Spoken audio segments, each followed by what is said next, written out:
আসসালামু আলাইকুম। তো আপনারা এখানে যে ডিজাইনটা দেখতে পাচ্ছেন এটা হচ্ছে পাইল ক্যাপের ডিজাইন। তো পাইল ক্যাপ করার পরে যে বেজটা করা হয় সেই বেজে কিন্তু অনেক সময় অনেক রকমের সমস্যার সম্মুখীন হতে হয়। আর যদি আপনার পাইলগুলো ঠিকভাবে না থাকে, পাইলগুলো যদি একটু এদিক ওদিকে নড়াচড়া হয়, সেই ক্ষেত্রে কিন্তু বেজের কাজটা করা খুবই রিস্ক হয়ে যায় এবং খুবই কষ্টকর হয়ে যায়। যেহেতু পাইলের বেজে এমনি খুব সমস্যা হয় কাজ করতে, এবং অনেক মিস্ত্রি আছে এই পাইল ক্যাপের বেজ যদি বাঁধার কথা বলা হয় তাদেরকে, তারা কিন্তু এই বেজ কখনো বাঁধতে পারবে না। যদি এই বেজ সে কখনো না বেঁধে থাকে কিংবা এই বেজের সম্বন্ধে কোনো অভিজ্ঞতা না থাকে, তাহলে কিন্তু তার দ্বারাই এই বেজের কাজ করা সম্ভব নয়। তো এই বেজের কাজ করার কিছু নিয়ম কানুন আছে, সেগুলো অবশ্যই আপনাকে জানতে হবে, এবং এই নিয়ম কানুনগুলো সঠিকভাবে কিভাবে আপনারা বুঝবেন সেটাই আজকে আমি আপনাদের দেখাবো।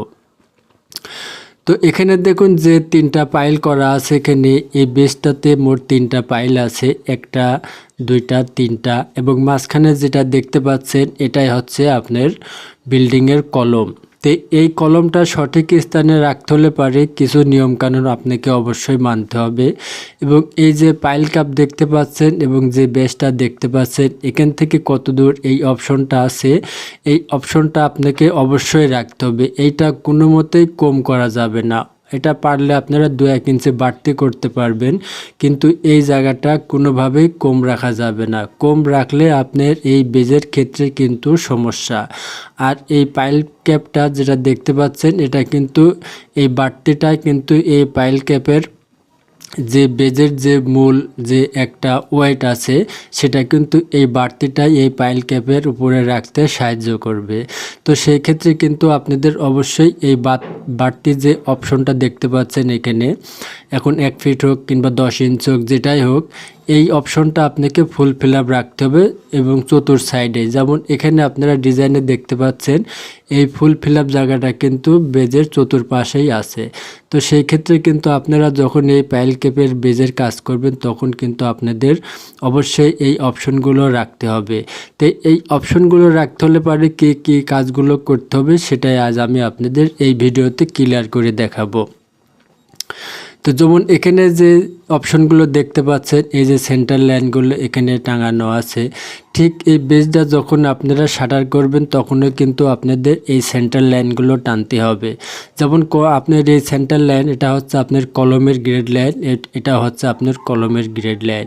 এখন এই কলমের গ্রেড লাইনগুলো কিন্তু আপনাদের প্রথমে টানতে হবে, টানার পরে এই বেজটা আপনাদের ফার্স্টে সেন্টারিং করে নিতে হবে। আপনারা যদি এই পাইল ক্যাপগুলো সঠিক স্থানে যথাযথভাবে করা হয়, তো সেই ক্ষেত্রে কিন্তু এই বেজটা আপনারা উপরেও বাঁধতে পারবেন, কোনো সমস্যা নাই। আর উপরে বাঁধতে হলে পারে আপনাদের সঠিকভাবে বেজে যে কয় ইঞ্চি রড আছে, 3 ইঞ্চি 4 ইঞ্চি 5 ইঞ্চি যেটাই হোক, সেই মাপে কিন্তু আপনাদের দাগায় নিতে হবে। তারপরে কিন্তু আপনাদের এই বেজের রডগুলো প্লেসিং করতে হবে। পাইল ক্যাপের বেজটা আসলে খুবই একটা রিস্কের ব্যাপার এবং সবার দ্বারাই কিন্তু সম্ভব না। এই বেজের কাজ করতে হলে একজন অভিজ্ঞ ফোরম্যানের প্রয়োজন, এবং অভিজ্ঞ ফোরম্যান যদি না থাকে, যদি ভালো কোনো মিস্ত্রির সাইডে থাকে, তাহলে অবশ্যই তার সাইড ইঞ্জিনিয়ারের সাথে যোগাযোগ করে নিতে হবে, তাছাড়া কিন্তু কোনো মতে এটা সম্ভব না। তো এখানে দেখুন ডিটেলস মাপগুলো দেওয়া আছে, এই মাপগুলো কিন্তু আপনাকে বুঝতে হবে। এই কলমের গ্রেড লাইনগুলো টানার পরে আপনাকে সেন্টারিং করতে হবে। সেন্টারিং করার পরে আপনার সেন্টারিংটা এদিকেও যত দূর থাকবে এদিকেও তত দূরই থাকতে হবে। তো সেই ক্ষেত্রে এই গ্রিড লাইনটা যখন টানবেন তখন দেখুন এই সেন্টার থেকে এই পাইল ক্যাপের সেন্টার পর্যন্ত আছে 2 ফিট, এবং এই পাইল ক্যাপের সেন্টার থেকে এই পাশে আছে 18 ইঞ্চি। তাহলে আপনাকে কিন্তু এটাও সঠিক রাখতে হবে, এটাও সঠিক রাখতে হবে। রাখার পরে কিন্তু আপনি সেন্টারিংটা করতে পারবেন। এখন এই পাইল ক্যাপের ডায়াটা হচ্ছে আপনার 20 ইঞ্চি। তো এই সেন্টার থেকে এদিকে 20 ইঞ্চি দেখানো হয়েছে, তার মানে আপনার পাইল ক্যাপ থেকে কিন্তু এই অপশনটা এখানে 10 ইঞ্চি আছে। এই 10 ইঞ্চি অপশনটা আপনার চতুর্থ সাইডে বাড়তি আছে, আর এই 10 ইঞ্চি বাড়তিটা কিন্তু আপনাকে অবশ্যই রাখতে হবে। রাখার পরে কিন্তু আপনি একটা পাইল ক্যাপের বেস সম্পূর্ণ করতে পারবেন। আর এই 10 ইঞ্চির থেকে যদি মনে করেন 8 ইঞ্চি রাখবেন কিংবা 7 ইঞ্চি রাখবেন, এটা কোনোভাবেই মেনে নেওয়া যাবে না, আর এটা আপনার কখনো সঠিক হবে না। তো সেই ক্ষেত্রে আপনার এই 1 ফিট 8 ইঞ্চি, যেটা দেখছেন এই 1 ফিট 8 ইঞ্চিতে 20 ইঞ্চি হয়। এইটার ডায়া হচ্ছে 20 ইঞ্চি, এখান থেকে 10 এবং এখান থেকে 10 মিলিয়ে 20 ইঞ্চি, টোটালটা আপনার 1 ফিট 8 ইঞ্চি। সেম কিন্তু এই পাশটাও একই অবস্থায় আছে। আর এই পাশটা যেটা দেখতে পাচ্ছেন এটাও দেখুন এই পাইল ক্যাপের সেন্টার থেকে এখানে দেখানো হয়েছে আপনার 1 ফিট 8 ইঞ্চি এবং এইটা দেখানো হয়েছে এখানে দেখুন 9 ইঞ্চি। আবার যদি আমরা এই মাথাটা দেখি, ওই মাথার যে অপশনটা আছে এখানে যে এই যে এটা দেখতে পাচ্ছেন, এটাও কিন্তু সেম একই সাইজ, এটা কিন্তু সেম একই হবে। এটা এখানে দেখতে পাচ্ছেন আপনারা, এই পাইল থেকে এখানে দেখানো হয়েছে আপনার এই যে এই পর্যন্ত 1 ফিট এবং এটা এখান থেকে দেখানো হয়েছে টোটাল যে অপশনটা 1 ফিট 1 ইঞ্চি। তাহলে এই জিনিসগুলো কিন্তু আপনাদের অবশ্যই খেয়াল রাখতে হবে। আর এই জিনিসগুলো যদি আপনারা মেনটেন করে এই পাইল ক্যাপের কাজগুলো করতে না পারেন তাহলে কিন্তু আপনাদের এই কাজটা সঠিক হবে না। এখন আসুন আমরা এই পাইল ক্যাপের যে ব্যাজটা এখানে দেখানো হয়েছে, এই ব্যাজে আমাদের রড কিভাবে দেওয়া আছে এবং কয় মিলির রড ব্যবহার করা হয়েছে এবং এই রডের অপশনটা কি, আমরা সেটা এখন এখানে ডিটেল জিনিসটা বুঝতে পারবো। যেমন দেখুন এখানে 2টা রড দেখানো হয়েছে, এই যে লম্বা যে একটা দাগ দেখতে পাচ্ছেন এটা রড, এবং এদিকে যে লম্বা কালো মোটা দাগটা দেখতে পাচ্ছেন এই 2টা হচ্ছে আপনার রড এখানে দেখানো হয়েছে। আর এই 2টা রড একত্রিত করে অপশন আমাদের এখানে দেখানো হয়েছে। দেখুন এই যে দেখতে পাচ্ছেন 20 মিলি 4 ইঞ্চি সেন্টার। তো এখানে এই পুরাটা ব্যাজে কিন্তু 20 মিলি রড 4 ইঞ্চি সেন্টার করে দেওয়া হয়েছে।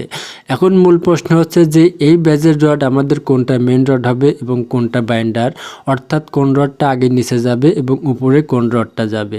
তো সেই ক্ষেত্রে অবশ্যই আপনারা মনে রাখবেন, যখন আপনারা এমন পাইলের কাজ করবেন তখন আপনারা এই দিকে যে রডগুলো হবে সেই রডগুলো কিন্তু আপনাদের মেন রড হবে এবং এই পাশের যে রডগুলো আছে এই রডগুলো আপনাদের আগে দিতে হবে এবং পরবর্তী যে রডগুলো এই পাশে দেবেন এইগুলো দিতে পারবেন আপনারা। তো পাইল ক্যাপের মূল বিষয় হচ্ছে আপনাদের যে জিনিসটা আমি আগেও বলছি এবং আবার আপনাদের আমি বলতেছি, অবশ্যই আপনারা পাইল ক্যাপের পাশে যে বাড়তি জায়গাগুলো আছে এই জায়গাগুলো আপনারা সঠিক রাখবেন, তাহলে আপনাদের কাজটা সঠিক এবং সম্পূর্ণ হবে। তো ভিডিওটা ভালো লাগলে অবশ্যই একটা লাইক দিবেন এবং আমার এই ভিডিও থেকে যদি কিছু শিখতে পারেন তাহলে অবশ্যই চ্যানেলটা সাবস্ক্রাইব করে বেল আইকন অন করে দিবেন, যাতে এমন নতুন আরও ভিডিও আপনাদের সামনে পৌঁছে যায়। সবাই ভালো থাকবেন, সুস্থ থাকবেন, সুন্দর থাকবেন। সবাইকে ধন্যবাদ।